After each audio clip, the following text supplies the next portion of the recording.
My video stopped, so this is part 2, I guess. All right. So I pulled that tab. I pulled up on the tab.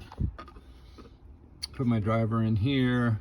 Pulled up on it just a little, not too bad, and then then that slides right off. I'm not gonna put the other one back on and show you. It's the same thing. All right. Well, my battery's off, so I can't move my seat. Anyway, that's the Torx we need. So that's not right. So again, the 10mm fits on there, but it's not going to get the bolt loose.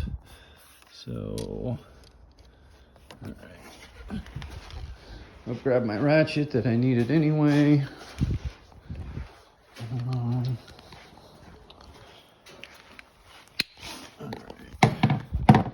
I got no idea how to do videos. I got to figure it out. Yeah. Anyway, I got to get some kind of stand or shit, something. I don't know. So it looks like I need an extension.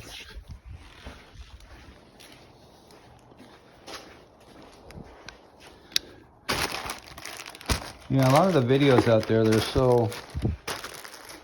so polished, and a lot of times they leave out the details. They're like, oh, just take off this thing, and 2 seconds later it's off in their hand, but then you go to do it and it's tough. So this is live, real time. See what we can do. Yeah, and these things are in here good. Let's see if I can climb in here and get some leverage. I might need like a breaker bar, but now I got it loose.